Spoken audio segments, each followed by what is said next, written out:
The packed first-class cabin fell silent as the flight attendant towered over 17-year-old Marcus Washington, her voice ice-cold. "You need to move to the back where you belong." Passengers exchanged uncomfortable glances as Marcus dressed, in his debate team blazer, clutched his legitimate boarding pass. None realized they were witnessing the first domino in a chain reaction that would destroy Horizon Airlines' $8 billion empire overnight. The phone recording in Marcus's pocket, capturing every word of this humiliation, would soon ignite a firestorm that no corporate PR team could extinguish. Could one moment of discrimination really bring down an entire corporate giant? Before we begin this shocking story, let us know where you're watching from. If you believe in justice and accountability, hit that like button and subscribe to stay updated on more true stories of karma and consequences. Your support helps us bring these important real-life events to light. Marcus Washington always knew education was his only ticket out of South Chicago's toughest neighborhood.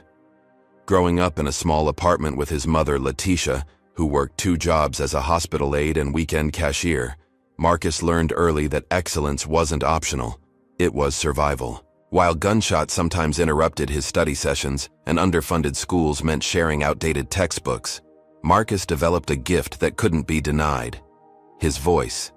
When he spoke, people listened. "You argue like a lawyer," his 8th grade teacher had told him after he expertly defended his position during a class debate. That casual comment planted a seed that bloomed into obsession.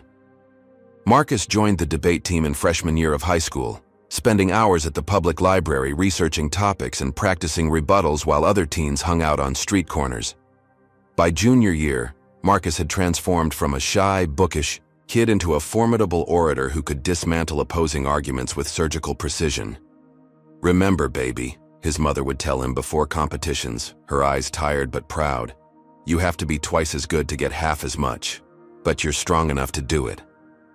Those words became his mantra, pushing him through late-night preparation sessions and nerve-wracking tournaments.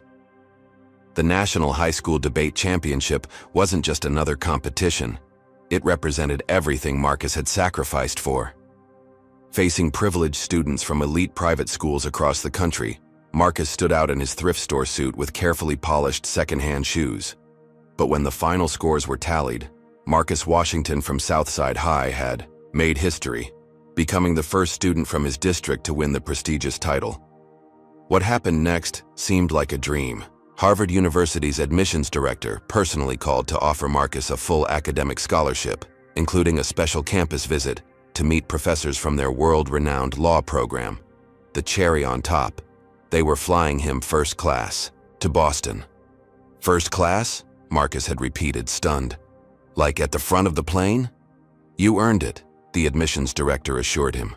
"Harvard wants to welcome champions properly." The night before his flight, Marcus couldn't sleep. His debate coach, Mr. Reynolds, had spent hours briefing him on what to expect, how to dress, how to speak, even how to use the various utensils, if meals were served on board. "Remember, you belong there as much as anyone," Mr. Reynolds emphasized, straightening Marcus's tie during their final preparation. "But also remember what we've discussed about documentation. In this world, always have evidence," Marcus finished, patting his phone in his pocket. Mr. Reynolds had taught all his students from disadvantaged backgrounds to discreetly record interactions where discrimination might occur. "Not because you're paranoid," he would explain, "but because preparation eliminates doubt." The morning of the flight arrived with perfect spring weather. Marcus wore his debate team blazer with a crisp white shirt and his best tie, a graduation gift from Mr. Reynolds. His mother hugged him tightly at the bus stop where they said goodbye. "I'm so proud of you," she whispered, tears threatening to fall. "Call me the minute you land."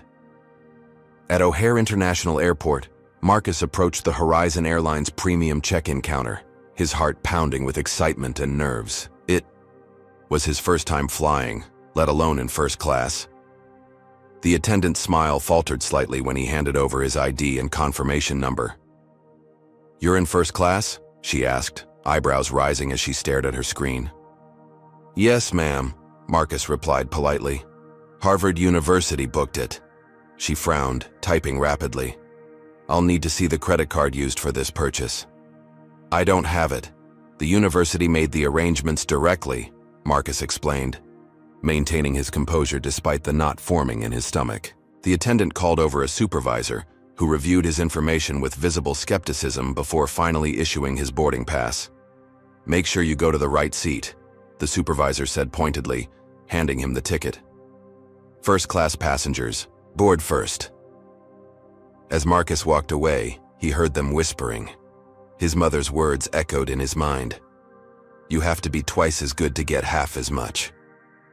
Taking a deep breath, Marcus headed toward the security checkpoint, determined not to let these small indignities ruin his big moment. Security was another challenge. While other passengers moved through quickly, agents pulled Marcus aside for random additional screening. They checked his carry-on twice, patted him down, and questioned why he was flying first class. Each interaction chipped away at his excitement, replacing it with a familiar discomfort. But Marcus reminded himself of everything he'd achieved to earn this moment. Harvard was waiting. A future beyond anything his neighborhood friends could imagine was within reach. No amount of suspicious glances could take that away. As boarding time approached, Marcus took his place in the priority line, boarding pass clutched firmly in hand. Other first-class passengers, mostly older white men in business suits, gave him curious glances. Marcus stood tall, channeling the confidence that had won him the national championship. He belonged here, documentation or not. When they called for first-class boarding, Marcus stepped forward, unaware that the most humiliating experience of his young life was about to unfold, one that would ultimately bring an airline empire crashing down. The moment Marcus Washington stepped onto the aircraft, flight attendant Victoria Hargrove noticed him. With 20 years of experience serving Horizon Airlines' elite cabin, Victoria prided herself on knowing exactly what a real first-class passenger looked like. This black teenager in a blazer that couldn't possibly be designer didn't fit her mental image. Victoria's perfectly lipstick smile remained fixed, but her eyes hardened as Marcus approached row 2. Have you ever witnessed discrimination happening right before your eyes? Comment number 1 if you've ever stepped in to help someone being treated unfairly, or number 2 if you regret staying silent during such a moment. Don't forget to subscribe to hear more stories of justice and consequences. Boarding pass, Victoria demanded before Marcus could even set down his backpack. Her tone was notably different from the warm, "welcome aboard" she'd offered the gray-haired executives ahead of him. Marcus handed over his ticket, maintaining the polite smile his mother had drilled into him for interactions with authority figures. "Good morning," he offered. Victoria scrutinized his boarding pass as if examining a counterfeit bill. "2B, are you sure you're in the right cabin?" Her voice carried clearly to nearby passengers. "Yes, ma'am," Marcus replied, his debate training helping him maintain composure despite the heat rising in his cheeks. "Harvard University arranged my flight." Victoria's eyebrow arched. "Harvard? How interesting?" Her tone suggested she found it anything but believable. She reluctantly handed back his boarding pass. "Seats on the right." Marcus slid into his plush leather seat beside a white man in his 40s absorbed in his laptop. The man, Cameron Pierce, though Marcus didn't know his name yet, briefly glanced up then returned to his screen without acknowledgement. Following Mr. Reynolds' advice about flying etiquette, Marcus stowed his backpack, fastened his seatbelt, and sat with perfect posture, trying to be as unobtrusive as possible. Yet Victoria's eyes kept finding him during pre-flight preparations, monitoring his every move.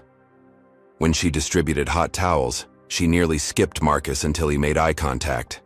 When offering pre-flight beverages, she served everyone else in first class before turning to him with visible reluctance. "Water," Marcus requested simply.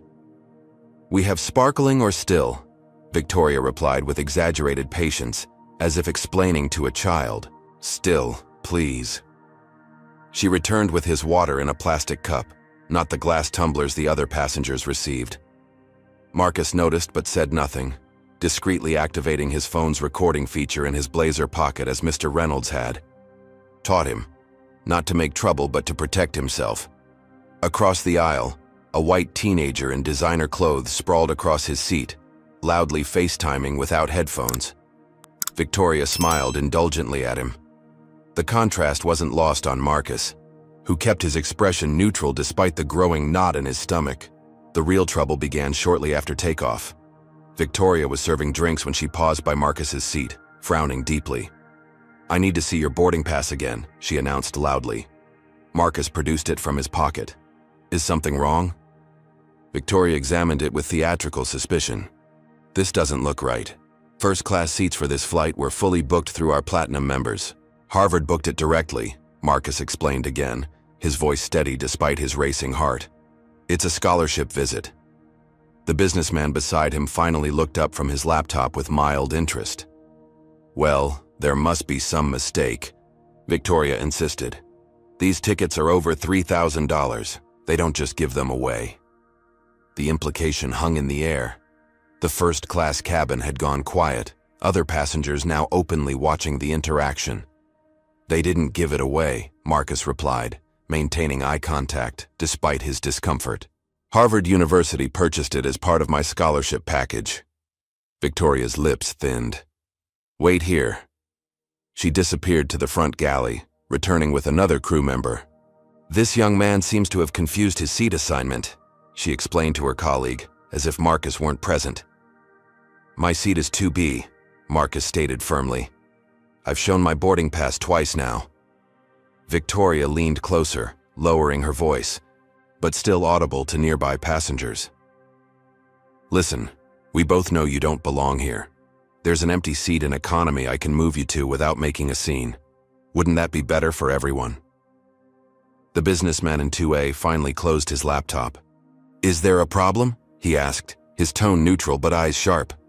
"No problem, Mr. Pierce," Victoria replied with a professional smile. "Just a seating misunderstanding we're sorting out." "There's no misunderstanding," Marcus said, fighting to keep his voice level. "I have a valid first-class ticket for this seat." Victoria's smile vanished. "Well, I find that hard to believe. This isn't the right—" She paused, catching herself. "Flight for you. I'm going to have to ask you to move to the back section." The real meaning behind her words was unmistakable. The businessman, Pierce, narrowed his eyes. Marcus felt a cold wave of humiliation wash over him. Every passenger was watching now, some pretending not to, others openly staring. In that moment, his accomplishments, his scholarship, his future, at Harvard, none of it mattered. To Victoria, he was just a black teenager who didn't belong in first class. "I'm not moving," Marcus said quietly. "I have a valid ticket for this seat." Victoria's face hardened. "Then I'll need to call security to escort you to the correct section. Your choice." Has something like this ever happened to you, where your achievements were questioned just because of how you look? Hit the like button if you believe everyone deserves equal treatment regardless of appearance, and subscribe to hear more stories about standing up against discrimination. As Victoria reached for the cabin phone, what would happen next would change both Marcus's life and the entire airline industry forever. But could a 17-year-old debate champion from South Chicago really stand against the crushing power of corporate America? And what role would the mysterious businessman in 2A play in the unfolding drama? Cameron Pierce hadn't planned on getting involved in someone else's problems. As the CEO of Vital Tech Solutions, a rising star in the medical software industry, his attention that morning had been focused on finalizing acquisition documents for a competitor worth hundreds of millions. When the black teenager had taken the seat beside him, Pierce had barely registered his presence. Another passenger, another flight, another distraction to ignore. But as the confrontation escalated, details started penetrating Pierce's concentration.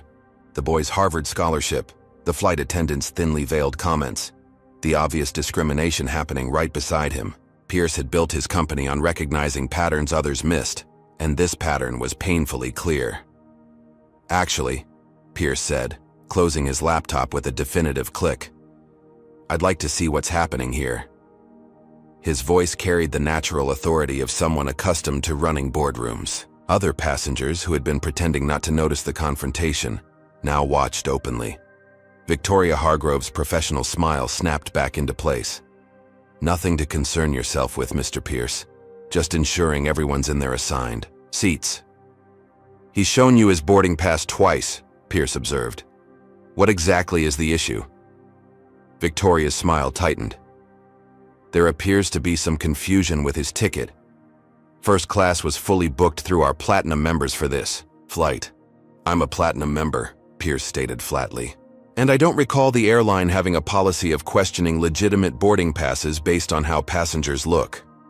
Marcus sat perfectly still, his debate training kicking in. When your opponent is on the defensive, let them talk themselves into corners. Victoria's cheeks flushed. This has nothing to do with how anyone looks. It's about proper verification. Then why haven't you verified anyone else's seating assignment? Pierce asked, gesturing around the cabin where no other passenger had been questioned. Before Victoria could respond, a uniformed security officer appeared at the front of the cabin. She'd apparently called for backup before approaching Marcus, the second time. We have a situation, the officer asked, hand resting casually near his taser. Victoria immediately gestured toward Marcus. This young man needs to be relocated to economy where he belongs. He's refusing to comply with crew instructions. The officer stepped closer, towering over the seated Marcus. Sir, you need to follow crew member instructions immediately. Marcus maintained his composure, though his heart hammered in his chest. I have a valid ticket for this seat. I've shown it twice. Let me see it, the officer demanded. As Marcus produced his boarding pass once more, Pierce intervened again. Before this goes any further, you should know I'm on Horizon Airlines board of directors. He pulled out his phone, displaying an email signature that confirmed his position. I'm quite interested in how your airline handles situations like this. The security officer hesitated, looking between Pierce and Victoria. Ma'am? Victoria's face had gone pale, but remarkably she doubled down. Board member or not, flight crew have final authority on aircraft. If we determine a passenger needs to be relocated for any reason, that's what happens. For any reason? Pierce repeated, his voice dangerously soft. Or for reasons specifically prohibited by federal law. The tension in the cabin was thick enough to cut. Other first-class passengers shifted uncomfortably, some now openly filming with their phones. The security officer, sensing he'd stepped into something more complicated than a simple seating dispute, adjusted his approach. Perhaps we could see verification from Harvard about this ticket. I have the email confirmation, Marcus offered, pulling up the message on his phone. Victoria barely glanced at it. That could be faked. Anyone can create an email. Pierce's expression darkened. Are you accusing this young man of committing fraud now? Based on what evidence? This is getting ridiculous, Victoria snapped, her professional veneer cracking. Either he moves voluntarily to economy or we remove him from the flight entirely. Those are the options. The security officer, looking increasingly uncomfortable, turned to Marcus. Sir, to avoid further incident, please come with me. Marcus found himself at a crossroads. Every instinct from growing up black in America told him to comply with authority to stay safe. But Mr. Reynolds' voice echoed in his mind. Sometimes, justice requires standing your ground. I respectfully decline to give up the seat I legally purchased, Marcus stated clearly, making sure his phone was still recording. The security officer sighed. Then I'll need you to gather your belongings and come with me. To everyone's surprise, Pierce stood as well. If he goes, I go too, and I'll be calling an emergency board meeting before this plane reaches its destination. Victoria's composure completely shattered. This isn't your concern, Mr. Pierce. Discrimination on a carrier I help oversee is absolutely my concern, Pierce replied coldly. What's your badge number? He asked the security officer. And your full name? He turned to Victoria. Instead of answering, Victoria gestured sharply. To the officer. Remove him now. With that, the security officer took Marcus by the arm. Let's go, sir. As Marcus was escorted down the aisle past rows of staring passengers, he kept his head high, even as shame and anger burned through him. He'd done nothing wrong. He belonged in that seat. Yet here he was being publicly humiliated because of how he looked. Pierce followed immediately behind them, phone in hand. I'm documenting everything, he announced loudly. And this is far from over. What neither Marcus nor Victoria realized was how drastically their lives would change in the next 48 hours. The confrontation that had begun with a boarding pass was about to escalate into a corporate catastrophe unlike anything Horizon Airlines had ever faced. The economy section of Flight 1523 felt like another world compared to first class. Instead of spacious leather seats and attentive service, Marcus Washington found himself wedged into a middle seat between an overweight businessman who immediately claimed both armrests and a woman who pointedly applied perfume the moment Marcus sat down. The tight quarters felt even more suffocating under the weight of his humiliation. From 17 rows back, Marcus could see Victoria Hargrove triumphantly serving drinks in first class, her vindicated posture unmistakable even at a distance. Each time she passed Cameron Pierce, now reseated in economy as well after his protest, she made a point of ignoring him completely. "This is completely unacceptable," Pierce muttered, furiously typing on his phone from across the aisle.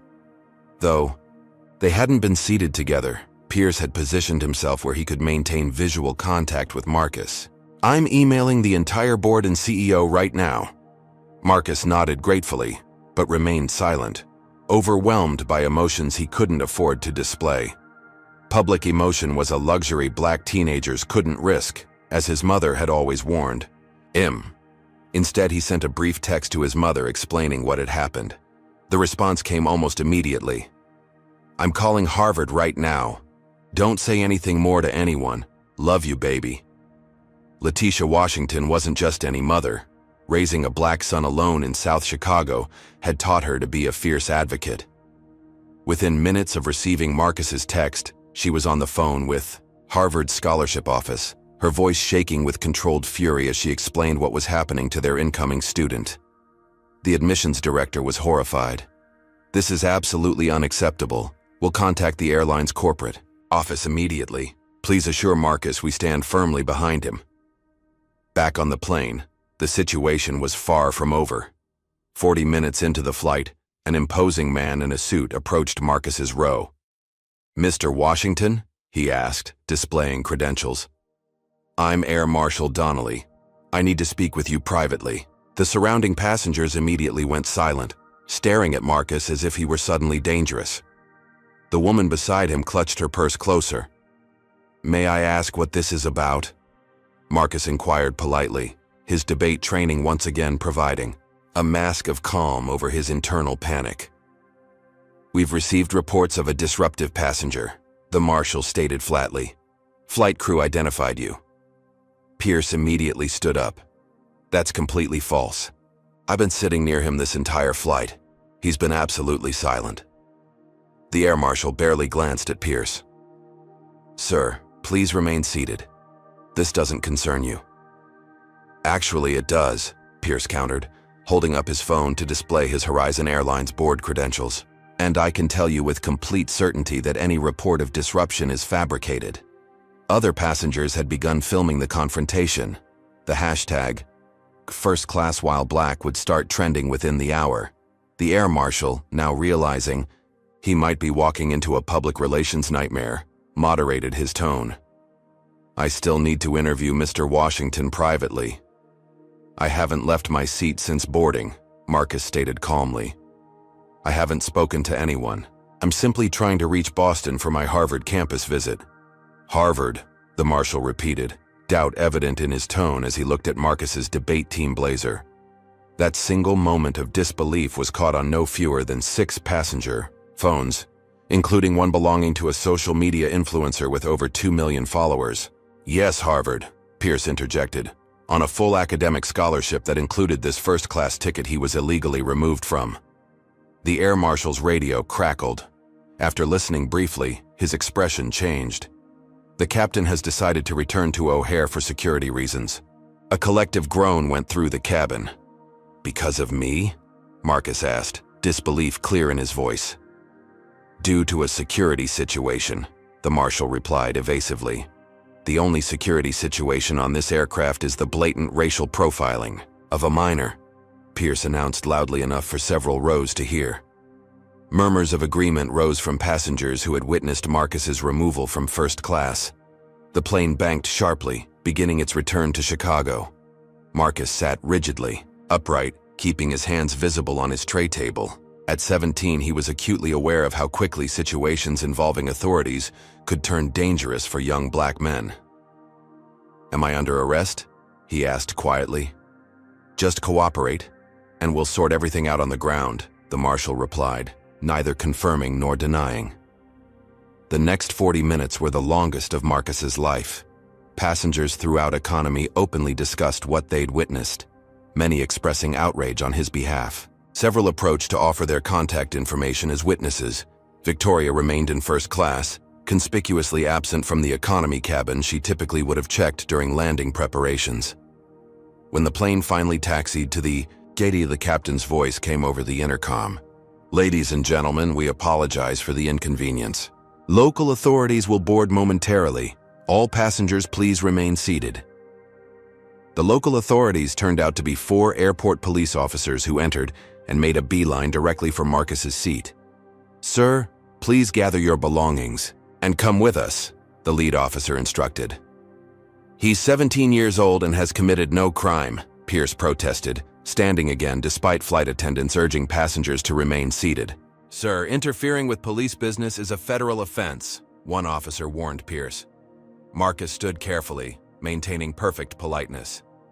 "I'm happy to cooperate," he said clearly for the benefit of the many recording phones. "May I ask what I'm being detained for?" None of the officers answered directly. Instead, they surrounded him and escorted him toward the exit while passengers called out in protest. "This is wrong! He didn't do anything! I'm posting this right now!" As Marcus was led down the jetway, he spotted a news camera already positioned near the gate. Somehow word had gotten out. The story was spreading faster than anyone at Horizon Airlines could have anticipated. In the airport security room where Marcus would spend the next several hours without charges being filed, he had no way of knowing that his mother was already halfway to Chicago in a car provided by Harvard University's legal team, or that Cameron, Pierce, was giving a blistering interview to a local news crew, or that Victoria Hargrove was being sequestered by Horizon Airlines' hastily assembled crisis team. The video of his humiliation had already reached 1 million views. By midnight, that number would multiply tenfold, and Horizon Airlines stock would begin its catastrophic plunge when markets opened the next morning. The detention room at O'Hare International Airport was sterile and cold, with fluorescent lights that made Marcus Washington's skin look ashen. 2 airport security officers stood guard, while a third peppered him with the same questions repeatedly, as if hoping Marcus would eventually contradict himself. Have you ever witnessed injustice happen in public and wondered why more people didn't step in? Comment number 1, if you believe bystanders have a responsibility to speak up, or number 2, if you think it's better to mind your own business. Don't forget to hit that subscribe button if you want to see more stories about everyday heroes fighting back against discrimination. "So you admit you refused to follow crew instructions," the officer stated for the 3rd time, twisting Marcus's consistent account. "I declined to give up the first-class seat I had legally purchased when instructed to move without legitimate reason," Marcus corrected politely, his debate skills serving him well despite his fatigue and hunger. They hadn't offered him food or water in the 3 hours since his detention began. Outside the small room, a storm was brewing. What had started as a single viral video had multiplied into dozens as passengers from Flight 1523 posted their footage online. The hashtags "Justice for Marcus" and "Dodging First Class While Black" were trending nationally, with celebrities and politicians beginning to weigh in. A small crowd of protesters had already gathered in the terminal, their chants occasionally audible even through the detention room's thick walls. "Let him go! Let him go!" The interrogating officer seemed increasingly uncomfortable, frequently checking his phone as messages poured in. Whatever plan Victoria Hargrove had set in motion was clearly backfiring spectacularly. A sharp knock interrupted the questioning. The door opened to reveal a striking black woman in an impeccable suit, radiating authority. "This interview is over," she announced without preamble. "I'm Eliza Washington, attorney at law, and you've been illegally detaining my client, a minor, without parental consent or legal representation for over 3 hours." The officers exchanged nervous glances. "We're conducting a security investigation," one offered weakly. "Based on what evidence of wrongdoing?" Attorney Washington demanded, setting her designer briefcase on the table with a definitive thunk. "I've reviewed the videos, spoken with 12 witnesses, and consulted with Harvard University's legal team, who are quite interested in how their scholarship student has been treated today." The mention of Harvard visibly rattled the officers. Marcus fought to maintain his composed expression despite the wave of relief washing over him. He wasn't alone anymore. "Mr. Pierce sent me," Attorney Washington explained quietly to Marcus as she took the seat beside him. "We've worked together on his company's diversity initiatives. Don't worry, your mother has been updated and is on her way. She'll meet us at my office." Before the officers could regroup, another interruption came in the form of their supervisor, looking distinctly unhappy as he entered the room. "We're releasing Mr. Washington immediately," he announced tersely. "No charges are being filed." "I should hope not," Attorney Washington replied, "considering the civil rights violations already committed. We'll need the names and badge numbers of everyone involved in this detention, as well as copies of any reports filed." As they gathered Marcus's belongings, shouts from outside grew louder. The supervisor's radio crackled with updates about the growing crowd in the terminal. What had begun as a routine case of discrimination had ignited into a full-blown public relations inferno. When Marcus finally emerged from detention, flanked by his attorney, he was unprepared for the scene that greeted him. Dozens of protesters, held hastily, made signs reading "Flying while black is not a crime" and "Justice for Marcus." News crews had set up multiple camera positions, their bright lights creating a surreal atmosphere. "Marcus, can you tell us what happened on that plane? Did they arrest you because of your race? Are you planning to sue Horizon Airlines?" Attorney Washington stepped forward professionally.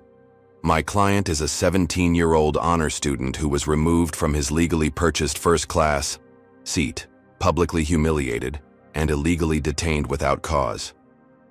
We will be pursuing all available legal remedies against Horizon Airlines and the individuals responsible for this egregious violation of his civil rights." As cameras flashed, a familiar face appeared beside them. Cameron Pierce, looking rumpled but determined after hours of advocating for Marcus, nodded respectfully to Attorney Washington before turning to the press himself. "As a board member of Horizon Airlines, I witnessed the entire incident firsthand. What happened to Marcus Washington today represents a complete failure of our company values and training. I'm calling for an immediate investigation and appropriate consequences for all involved." The reporters surged forward with fresh questions, but Attorney Washington skillfully guided Marcus through the crowd toward a waiting car. "The Boston flight departed without you," she explained once they were inside the vehicle. "Harvard has arranged alternative transportation for tomorrow. Tonight you'll stay at a hotel where my firm handles security. Your mother should arrive around midnight." Marcus nodded, the adrenaline that had kept him functioning finally starting to fade. "What happens next?" he asked quietly. "Justice," Attorney Washington replied simply. "But first, rest. Tomorrow will be busy." What neither of them knew was just how busy it would be. Overnight, Marcus Washington would transform from an unknown debate champion to the face of a national conversation about racial profiling in commercial aviation. And in Horizon Airlines executive offices, panic was already setting in as the first calls from major shareholders began lighting up phone lines. How far would the airline go to protect itself? And what price would Marcus ultimately pay for standing his ground? The wheels of corporate damage control were already turning, and they would crush anyone necessary to maintain the bottom line.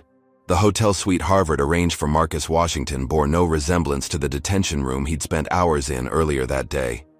Plush carpets, elegant furnishings, and floor-to-ceiling windows overlooking Chicago's glittering skyline created a surreal contrast to his ordeal. Yet despite the luxury surrounding him, Marcus couldn't relax. Every time he closed his eyes, he relived the humiliation of being marched off that plane while passengers stared. Attorney Eliza Washington had established a temporary command center in the suite's living room, her laptop open as she coordinated with Harvard's legal department and monitored the explosion of social media coverage. The story had grown beyond all expectations, with international news organizations now picking up the incident. You should try to eat something, she advised Marcus, gesturing to the room service trays that had arrived earlier. Tomorrow will require your strength. Marcus nodded absently, pushing salmon around his plate without appetite. The reality of his situation was still sinking in. Just 24 hours ago, his biggest concern had been making a good impression at Harvard. Now he was at the center of a viral controversy he'd never sought. "Is this going to affect my scholarship?" he finally asked, voicing his deepest fear. Eliza looked up from her computer, her expression softening. "Harvard is fully supporting you. In fact, their admissions director called me personally to emphasize that.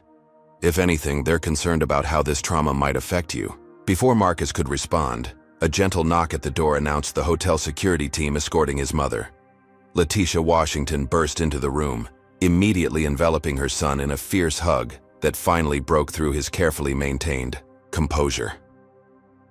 "I'm so sorry, Mom," he whispered, shoulders shaking as the day's emotions finally overwhelmed him. "You have nothing to be sorry for," Letitia said firmly, holding his face between her palms. "You did nothing wrong.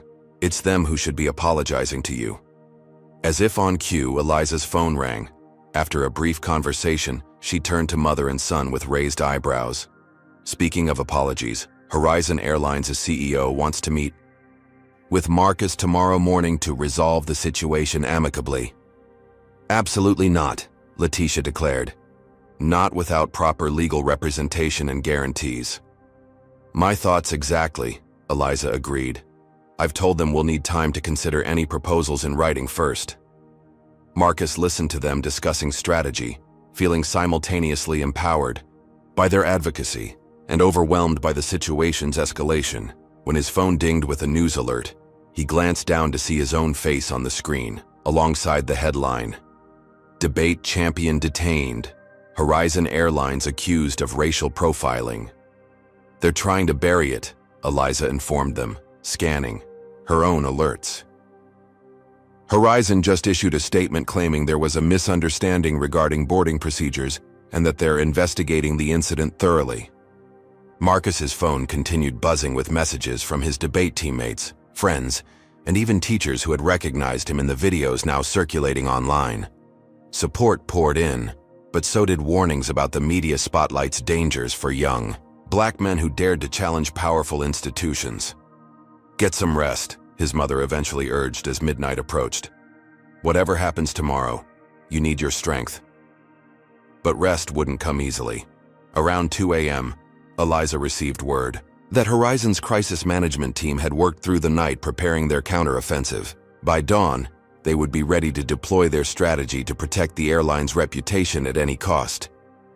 When Marcus finally drifted into uneasy sleep, he had no idea that across town, in a corporate boardroom with a view of the same skyline, executives were already discussing how to discredit a 17-year-old debate champion whose only crime had been expecting equal treatment.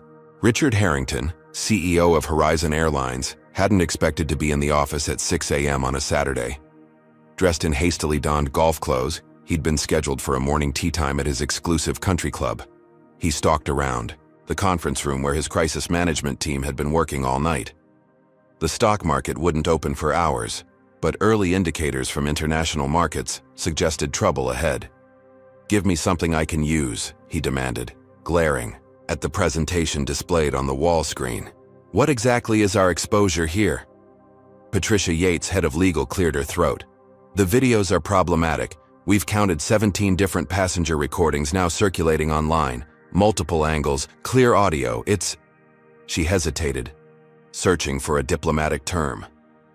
"It's a complete disaster," finished Marcus Winters, their newly hired crisis management consultant. The flight attendant explicitly told him to move to the back where he belongs, on camera, with witnesses, including a board member. Harrington's face darkened. "Victoria has been with us 20 years. She's my wife's niece, for God's sake. There must be context we're missing."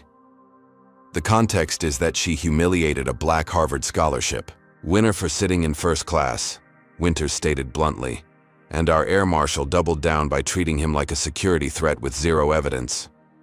The room fell uncomfortably silent.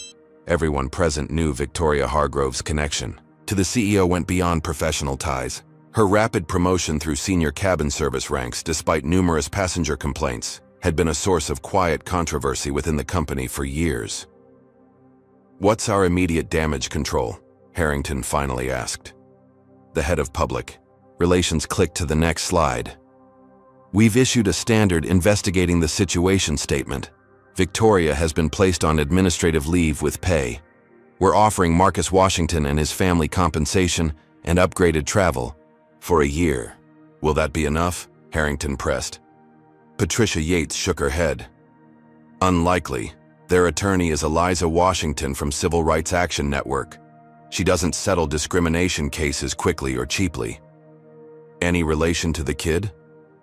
Harrington asked. "None. Pure coincidence on the surname. But she's formidable. Harvard's legal department has also indicated they're prepared to file a separate action on behalf of their admitted student." Harrington cursed under his breath. "What about Pierce? Can we get him under control?" The PR director winced visibly.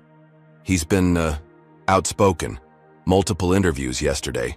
He's called for your resignation and Victoria's termination." "He's on our board," Harrington exploded. "Which gives his statements even more weight," Winters pointed out. "The public sees him as a whistleblower with insider knowledge." The meeting was interrupted by a junior executive bursting through the door, tablet in hand. "Sir, you need to see this." He placed the tablet before Harrington, who read the screen with growing horror. Harvard University had just issued a public statement condemning Horizon Airlines and announcing the cancellation of their corporate travel contract worth millions annually. "They can't do that," Harrington sputtered. "We have a binding agreement." "It has a morals clause," Patricia Yates reminded him quietly. "And this isn't the only cancellation coming in. 3 major corporations have indicated they're reviewing their travel policies with us in light of yesterday's incident." As if the situation couldn't worsen, Harrington's private line rang. The chief financial officer's name flashed on the screen. "What is it, Frank?" Harrington snapped after jabbing the speaker button. "Markets just opened in Europe. Our stock is down 12% already. Asian markets closed with us down 17%.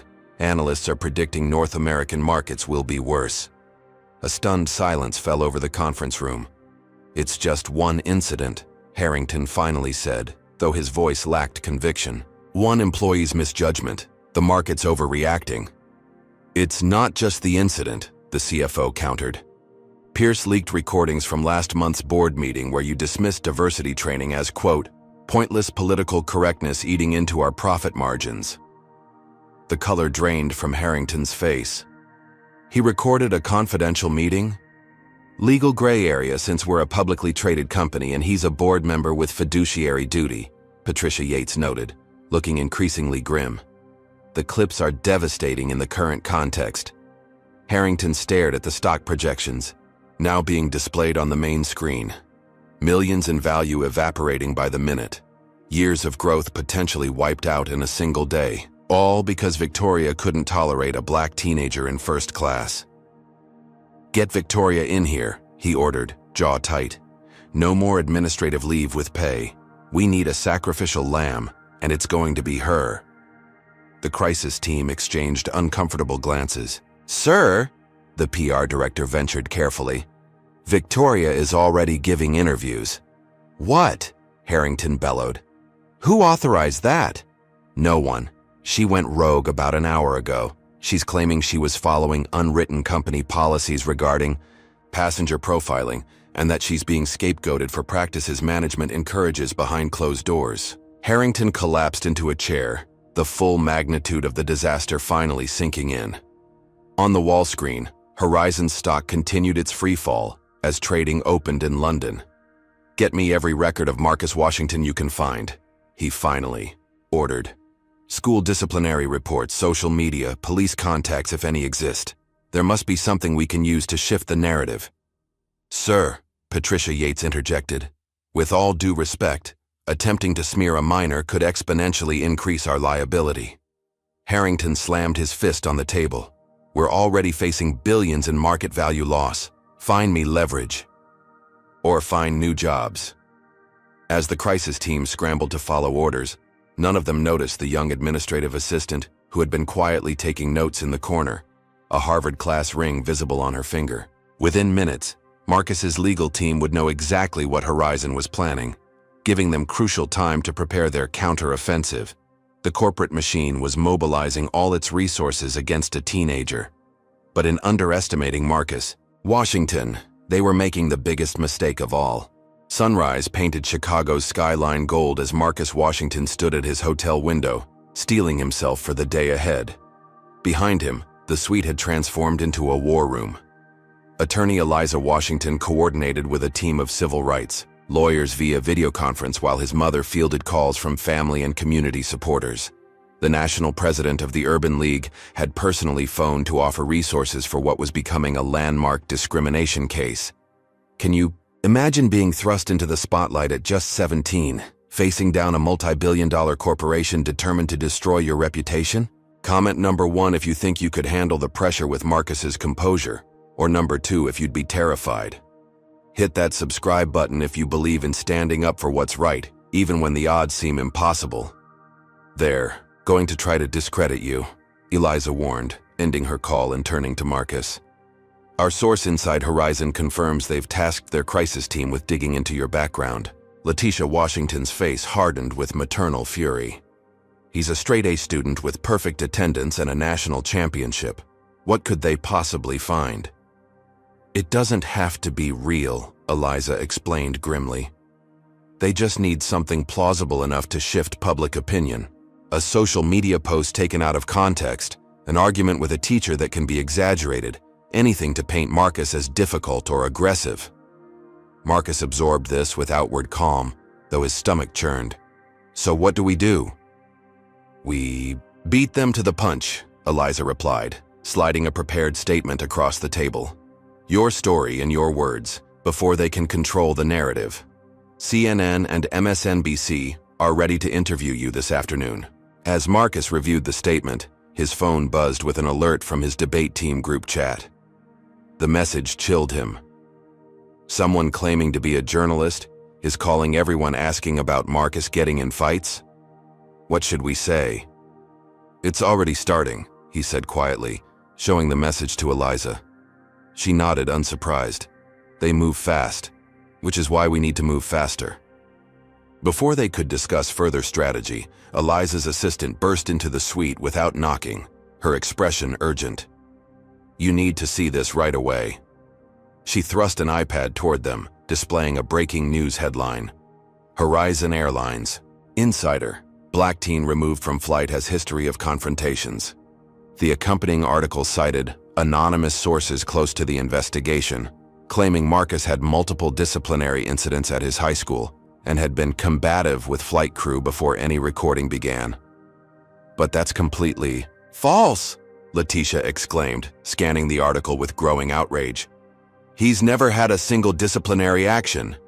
Welcome to corporate damage control, Eliza said grimly. They're laying groundwork to paint him as the aggressor. Marcus read the article silently, recognizing the strategy from debate competitions. When you can't win on facts, attack your opponent's character. They must be desperate, he observed with surprising equanimity. Exactly, Eliza agreed. And desperate opponents make mistakes. This smear job gives us grounds for additional defamation claims. While they strategized their response, Marcus's phone continued buzzing with disturbing notifications. His social media accounts were being flooded with hate messages from trolls who'd clearly never seen the actual videos. Someone had posted his home address in South Chicago online, forcing his elderly grandmother to temporarily relocate to a cousin's house after receiving threatening calls. Most shocking of all came the call from Southside High School's principal. Marcus, I hate to tell you this, but the school received a call from your employer requesting your attendance records. When we refused without proper authorization, our system was hacked an hour later. We're investigating, but your records may have been compromised. The realization that Horizon Airlines would go this far stunned even Eliza. They're using corporate espionage tactics against a high school student, she muttered, taking notes for additional legal claims. The final blow came just before noon. Letitia's phone rang with a call from her supervisor at Memorial Hospital, where she'd worked for 11 years as a patient care coordinator. "They're letting me go," she announced after a brief, tense conversation. "Budget cuts effective immediately." Her expression left no doubt about the real reason. The hospital's largest corporate donor is HealthShare Insurance. Their CEO sits on Horizon Airlines board. The suite fell silent as the implications sank in. This wasn't just a public relations battle anymore. Horizon was systematically attacking every aspect of their lives. Eliza's jaw tightened as she added another note to her growing list of legal violations. "They've crossed into illegal retaliation. We now have grounds for a federal case." Marcus watched his mother trying to maintain her composure, the same way she always had through every hardship they'd faced. Something inside him shifted.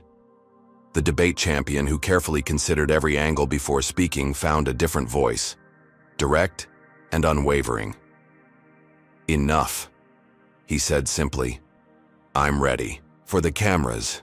Within the hour, Marcus Washington sat before CNN's national audience, poised in his debate blazer, articulating the systematic discrimination he'd experienced with clarity that belied his 17 years. When asked about the allegations regarding his character, he smiled with remarkable composure. "I welcome Horizon Airlines to present a single documented instance of misconduct from my academic or personal record. My transcript, attendance record, and community service history are available for public review with my full permission. The question isn't whether I belong in first class, it's whether corporations belong above the law." The interview went viral instantly, viewers captivated by the teenager's eloquence and dignity in the face of corporate attacks. His stand with Marcus began trending nationwide, with celebrities and politicians publicly supporting him. Most damaging. For Horizon, Cameron Pierce released the recording of that morning's crisis meeting, where executives had explicitly ordered the character assassination of a minor. The public reaction was swift and devastating. Horizon's stock plummeted another 20% before trading was temporarily halted. By nightfall, the narrative had completely reversed. Horizon wasn't fighting a discrimination claim anymore. They were battling for their corporate survival as boycotts mounted and shareholders demanded answers. What had begun as one flight attendant's prejudice had exposed a culture of discrimination that could no longer hide behind corporate policies. "They made a critical miscalculation," Eliza observed, as they watched Horizon's CEO fumbling through a disastrous press conference. "They thought you'd be easier to discredit than challenge their own systemic problems." But the war was far from over. As Horizon Airlines faced financial catastrophe, their desperation would only grow. And desperate corporations, like cornered animals, were at their most dangerous when facing extinction. Would Marcus's truth prevail against one of the country's largest airlines? And what further price would he and his family pay for standing against corporate power? The battle had moved beyond first-class seating to the very heart of justice in America. Marcus Washington's hotel suite had become command central for what media outlets were now calling David versus corporate Goliath. As the fifth day of the confrontation dawned, the space buzzed with activity.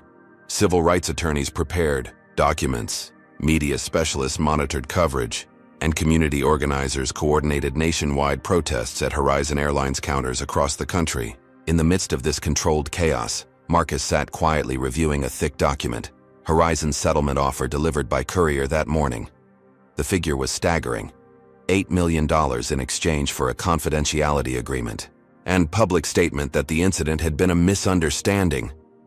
"It's insultingly large," Eliza Washington commented, watching Marcus's expression as he processed the numbers. "They're desperate. $8 million would change my family's life forever," Marcus acknowledged, his voice thoughtful rather than tempted. "My mom wouldn't have to work multiple jobs. My grandmother could get the medical care she needs." Letitia Washington, who had been listening nearby, placed a hand on her son's shoulder. "This isn't about money, baby. It's about right and wrong."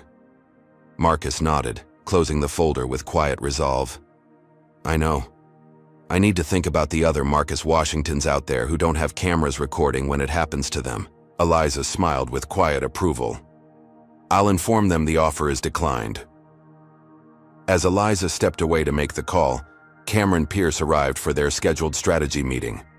The tech CEO had become Marcus's unexpected ally and mentor through the ordeal, his position as Horizon board member providing crucial insider information. "I have some news that might interest you," Pierce announced without preamble. "I'd like to offer your mother a position as Diversity and Inclusion Director at Vitaltech. 6 figures, full benefits, starting immediately."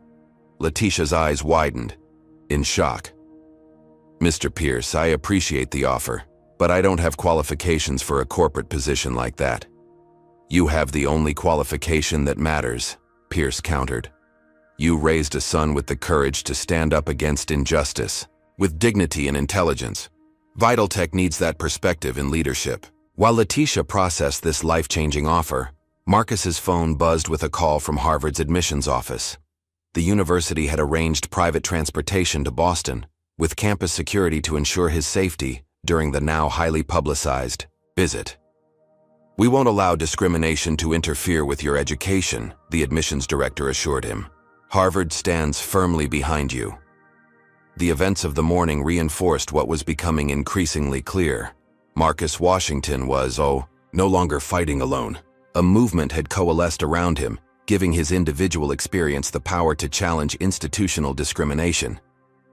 This reality was hammered home that afternoon when Marcus's debate coach, Mr. Reynolds, called with explosive news. "Marcus, someone sent me a recording you need to hear," he said, voice tight with controlled anger. "It's Victoria Hargrove speaking to another flight attendant after the incident." The recording, made surreptitiously by a sympathetic Horizon employee, captured Victoria clearly admitting racial motivation. "These scholarship kids need to learn their place. First class has standards. I don't care what Harvard thinks they're doing with their diversity quota admissions." Eliza immediately recognized the recording's value. "This demolishes their misunderstanding defense. It proves discriminatory intent." When the recording hit social media that evening, Horizon's already precarious position collapsed further. Major shareholders began publicly demanding leadership changes, and the board called an emergency meeting to discuss options including bankruptcy protection. The company that had seemed untouchable just days earlier was now fighting for survival, its stock in freefall as the public and investors alike rejected its handling of the situation. As Marcus watched these developments with a mixture of vindication and disbelief, he remained centered on the principles that had guided him through his debate career. Truth matters, injustice must be challenged, and dignity cannot be compromised. The battle was turning in his favor, but the war for accountability was far from over. Richard Harrington had never imagined ending his 30-year airline career hiding in his corner office, blinds drawn, as protesters filled the plaza below Horizon Airlines headquarters. The past 72 hours had become a CEO's worst nightmare. Stock in free fall, mass cancellations from corporate clients, and 5 board members resigning in a public statement condemning the company's systemic discriminatory practices and catastrophic crisis response. His phone hadn't stopped ringing since markets opened that morning. Horizon Airlines had lost an unprecedented $8 billion in market value in just 3 trading days. Institutional investors were demanding his immediate resignation, threatening additional legal action if he refused. On his desk lay the press release drafted by the remaining board members. Victoria Hargrove had finally been terminated, but the carefully worded announcement was too little, too late. The flight attendants union had already issued a statement, distancing themselves from Victoria's actions and criticizing management's handling of diversity issues. "Sir, the shareholders' representative is calling again," his assistant announced through the intercom. "And CNN is broadcasting live from our lobby." Harrington loosened his tie, feeling the walls closing in. How had one incident with a teenager escalated to corporate catastrophe? The 8th floor conference room was filled with bankruptcy attorneys, running scenarios as Horizon's credit rating collapsed, and partners began invoking contract escape clauses. The final blow came unexpectedly from Victoria herself. Bitter about her termination and facing professional ostracism, she had given an explosive interview to the Washington Post, revealing what she called Horizon's unofficial passenger profiling guidelines. "We were trained to watch for passengers who don't match the premium class profile," she claimed. "Management never put it in writing. But the message was clear about who belonged in first class and who didn't. I'm being scapegoated for policies that come from the top. The article included statements from 3 former Horizon employees corroborating Victoria's claims, along with internal emails showing customer complaints about racial profiling had been systematically buried by management. By noon, Horizon's corporate partners were fleeing en masse. Adobe canceled their corporate travel contract worth millions. Microsoft and Google followed within hours. A class action lawsuit was announced, representing every passenger on Marcus's flight, claiming emotional distress from witnessing civil rights violations. In the executive bathroom, Harrington splashed water on his face, barely recognizing the haggard man in the mirror. His legacy, built over 3 decades, was disintegrating in real time. The board meeting scheduled for 3 p.m. would almost certainly end with his termination if he didn't resign first. What he didn't know was that his worst mistake had yet to be revealed. In a private call with major investors that morning, Harrington had been recorded dismissing the controversy. "This will blow over. The kid got his 15 minutes of fame, but eventually people forget. We just need to weather the storm until the next news cycle." The recording, leaked by a shareholder disgusted with management's attitude, was already spreading online. By market close, Horizon Airlines' stock had been halted after falling another 22%. The corporation that had seemed invincible days earlier was now fighting for its very existence, undone by one moment of discrimination captured on camera and the arrogance that followed. 6 weeks after being removed from his first-class seat, Marcus Washington sat in a wood-paneled conference room at Civil Rights Action Network's Chicago offices, reviewing the evidence their legal team had uncovered through discovery. What had begun as one incident of discrimination had revealed something far more disturbing, a systematic pattern of prejudice embedded in Horizon Airlines' corporate culture. "These documents are damning," Eliza Washington said, highlighting. Sections of the internal memos spread across the table. They show Horizon implemented a passenger profiling system 5 years ago that explicitly targeted passengers based on race, dress, and perceived socioeconomic status. The evidence was overwhelming. Training materials instructed flight attendants to give additional verification to passengers who appear inconsistent with premium class demographics. While carefully avoiding explicit racial language, the guidelines included photos of typical first-class passengers, all of whom were white business executives. Most shocking was Victoria Hargrove's personnel file, obtained through court order despite Horizon's aggressive attempts to seal it. The file contained 12 previous passenger complaints alleging racial discrimination, all marked resolved, internally with no disciplinary action. 3 involved situations nearly identical to Marcus's experience. Minority passengers challenged about their right to sit in first class despite having valid tickets. "They buried every complaint," Marcus observed, scanning the documents with growing indignation. "They knew exactly who she was and what she was doing." The personnel file revealed something else. Victoria's rapid promotion track and exceptional performance reviews signed by her uncle, CEO Richard Harrington. The nepotism explained why her behavior had been tolerated for years despite clear warning signs. Cameron Pierce, using his board member access before his resignation, had uncovered years of similar cover-ups throughout the company. Complaint patterns showed minority passengers were 16 times more likely to be questioned about their seating assignments and 22 times more likely to be removed from flights for non-compliance compared to white passengers. "This isn't one bad employee," Eliza concluded. "It's a corporate culture that enabled and protected discrimination at every level." As Marcus absorbed the magnitude of what they'd uncovered, his phone buzzed with breaking news. A recording of CEO Richard Harrington had leaked from a private executive meeting held days after the incident. "If we admit any wrongdoing, we're opening ourselves to every person of color who didn't like their seat assignment," Harrington could be heard saying. "Better to discredit the kid than acknowledge the larger issue.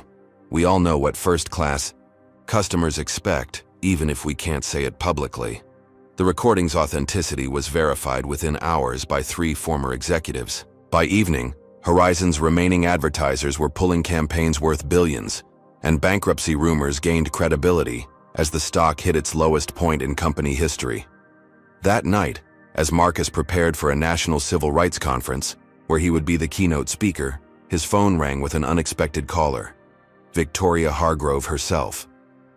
"I want to meet," she said without introduction. "To apologize in person. Please." Marcus paused, considering the request. The woman who had humiliated him, whose actions had exposed a corporate culture of discrimination, now wanted absolution. "I'll think about it," he replied carefully, knowing that whatever Victoria's motivations, this story had moved beyond personal apologies. It had become about accountability at every level, from individual actions to systemic prejudice.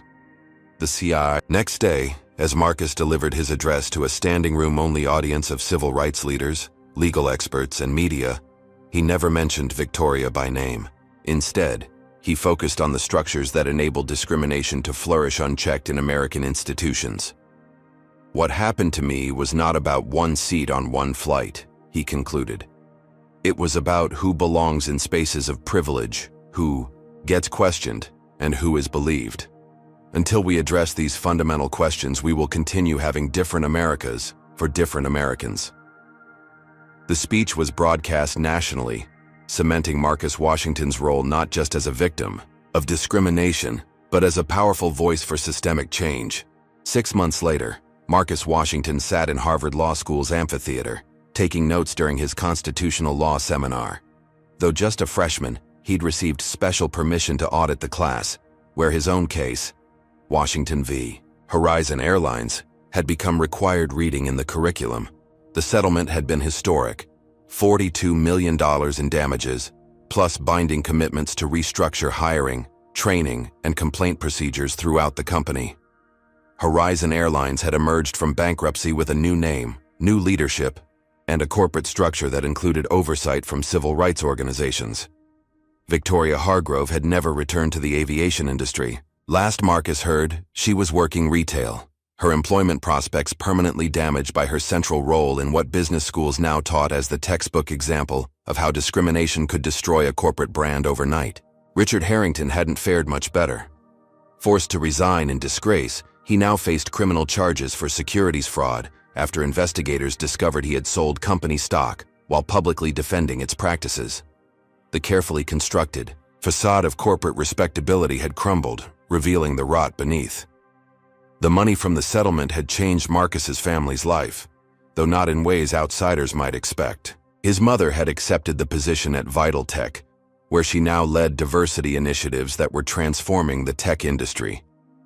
After ensuring his grandmother received the medical care she needed, Marcus had placed most of his settlement in a foundation that provided scholarships and legal support for minority students facing discrimination. On campus, Marcus had found his voice as an advocate, creating a student organization that paired legal education with practical support for victims of discrimination. The debate skills that had won him a national championship now served a greater purpose as he articulately challenged institutional biases in education, housing, and employment. Cameron Pierce had remained a mentor and ally, using his corporate influence to establish the Inclusive Travel Initiative, an industry watchdog organization named for Marcus that monitored discrimination complaints across all major airlines and advocated for structural reforms. As Professor Daniels wrapped up the day's lecture on equal protection, she nodded toward Marcus in the back row. "And we're fortunate to have with us the plaintiff whose courage transformed not just one company, but an entire industry's approach to civil rights. Mr. Washington, would you care to share your perspective on how this case has affected corporate America's view of discrimination claims?" Standing to address his peers and future lawyers, Marcus spoke with the quiet confidence of someone who had faced corporate power and emerged victorious. "What happened on that flight revealed something important about justice in America," he began. "It's not enough to have rights on paper if they're not respected in practice. One video, one moment of standing firm rather than accepting injustice created accountability that decades of quiet complaints couldn't achieve." After class, as Marcus crossed Harvard Yard toward his dorm, his phone buzzed with a news alert. The Federal Transportation Oversight Committee had just announced new anti-discrimination regulations for the airline industry, with enhanced penalties for violations. The press release specifically cited the Horizon Airlines case as the catalyst for reform. Marcus smiled, remembering the frightened 17-year-old who had boarded that flight 6 months earlier, excited about his first time in first class. He couldn't have imagined then how that journey would transform not just his life, but an entire industry. The $8 billion Horizon Airlines had lost represented more than market value. It was the price of ignoring dignity, of valuing privilege over fairness, of assuming power could silence truth. In the end, justice had prevailed not because the system worked perfectly, but because one young man had refused to accept anything less than the respect he deserved.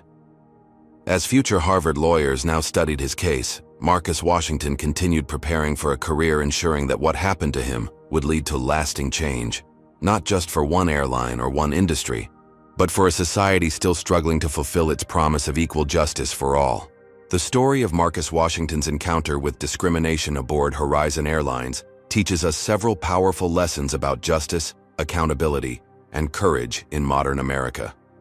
First, it demonstrates how quickly institutional racism can be exposed when evidence is captured and shared. What might have remained an isolated incident of discrimination became a catalyst for systemic change because Marcus followed his debate coach's advice to always have evidence. In an age where everyone carries recording devices, corporations can no longer expect discriminatory practices to remain hidden. Second, it reveals the true cost of discrimination in today's interconnected world. Horizon Airlines lost $8 billion not just because of one incident, but because that incident exposed a culture of bias that had been systematically concealed.